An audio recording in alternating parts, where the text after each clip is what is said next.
Perang Ambarawa merupakan salah satu peristiwa yang terjadi setelah kemerdekaan Indonesia dan merupakan saksi akan keteguhan rakyat Indonesia yang ingin lepas dari penjajah.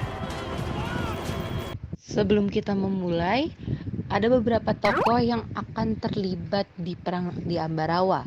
Contohnya adalah Letkol Gatot Subroto, Jenderal Sudirman, Letkol Isdiman, Brigjen R.J. Battle, dan juga Gubernur Wongsonegoro. Pada tanggal 19 Oktober 1945, pasukan sekutu yang disebut RAPWI atau Recovery of Alliance Prisoner of Wars and Internees sampai ke Semarang di bawah pimpinan Brigjen R.J. Battle dengan alasan ingin merehabilitasi atau mengurus tawanan perang. Gubernur Jawa Tengah Wongsonegoro kala itu menyambut baik kedatangan pasukan sekutu karena kedua belah pihak sudah melakukan perundingan pada tanggal 21 Oktober 1945 dengan hasil bahwa 1. Tahanan Indonesia akan dibebaskan oleh Jepang. 2. Tawanan Jepang akan dilucuti oleh pasukan sekutu. 3. Pasukan sekutu berjanji untuk tidak mengganggu kedaulatan RI. Tidak hanya Gubernur Jawa Tengah, pasukan pejuang juga menyambut baik kedatangan pasukan sekutu yang ingin membebaskan tawanan perang.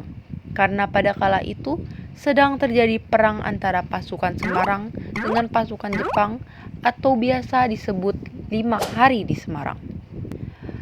Setelah mengambil alih lapangan udara di Semarang dan mendirikan markas, pasukan sekutu pergi dari Semarang menuju Magelang dengan izin Gubernur Wongsonegoro dan dipimpin oleh Brigjen R.J. Battle untuk membebaskan tawanan perang. Sayangnya, pada kala itu, para tawanan Belanda yang dibebaskan banyak yang diberikan senjata dan seragam militer yang lengkap oleh pasukan sekutu. Lalu, para tawanan Belanda dan pasukan sekutu mulai menangkapi dan menyiksa para pejuang Indonesia. Karena aksi kekerasan itu, rakyat Magelang tidak menyambut baik kedatangan pasukan sekutu di Magelang, yang akhirnya memicu terjadinya perlawanan antara rakyat Magelang dengan pasukan sekutu. 28 Oktober 1945. Pada saat itu dilakukannya pengepungan barak-barak pasukan sekutu yang ada di Tuguran, Susteran, dan Hotel Montagne oleh Komandan TKR atau Tentara Keamanan Rakyat di daerah Kedu. Letkol Ismadin yang dibantu oleh TKR Yogyakarta dan Laskar Rakyat Mataram. Pertempuran antara rakyat Magelang dan pasukan sekutu menewaskan banyak jiwa dari kedua belah pihak. Karena pertempuran ini, pasukan sekutu pun mulai terdesak, yang akhirnya Panglima Garnison Inggris di Magelang, Letkol Edward, melakukan perundingan dengan Gubernur Magelang, yaitu Winarno. Tetapi perundingan yang dilakukan tidak menghasilkan kesepakatan apapun. Pada 2 November 1945, karena hal tersebut, Brigjen R.J. Battle melakukan perundingan dengan Presiden Soekarno di Magelang dengan hasil: pertama, dilakukan gencatan senjata. Kedua, dibentuknya kontak komite.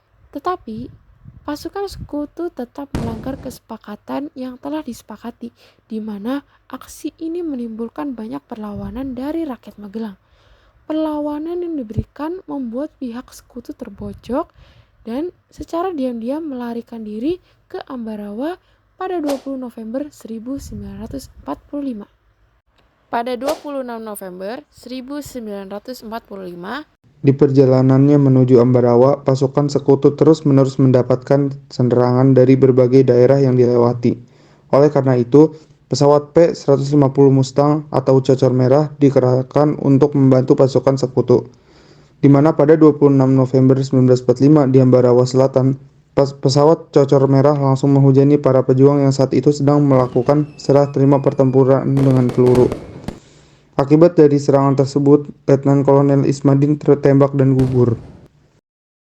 11 Desember 1945, Kolonel Sudirman melakukan rapat dengan Komandan TKR Ambarawa, TKR daerah lainnya, dan pimpinan Laskar Rakyat Mataram. Di rapat inilah Kolonel Sudirman membuat rencana untuk melancarkan serangan serentak yang disetujui dari berbagai pihak dan menunjuk Letkol Gatot Subroto untuk menggantikan posisi Letkol Ismadin. Dengan itu, para pejuang telah mempersiapkan 3.000 lebih pasukan dan dipersenjatai dengan 5.000 buah senjata. Di pertempuran ini, Jenderal Sudirman menggunakan strategi taktik supit urang untuk melawan pasukan sekutu secara serentak. Pasukan para pejuang yang berada di berbagai sektor di Ambarawa secara serentak maju untuk menyerang pasukan sekutu dengan menggunakan teknik sumpit urung yang dibuat oleh Jenderal Sudirman, di mana taktik tersebut membuat pasukan sekutu terpojok dan memudahkan pasukan TKR untuk menguasai jalan Ambarawa Semarang. Tetapi sayangnya pertempuran dengan sekutu tidak dapat dielakkan dan berlangsung selama 4 hari berturut-turut. Selama 4 hari, pasukan dari berbagai daerah seperti Magelang, Boyolali, Salatiga, Purwokerto, Kudus, hingga Yogyakarta saling membantu untuk menjepit pasukan sekutu.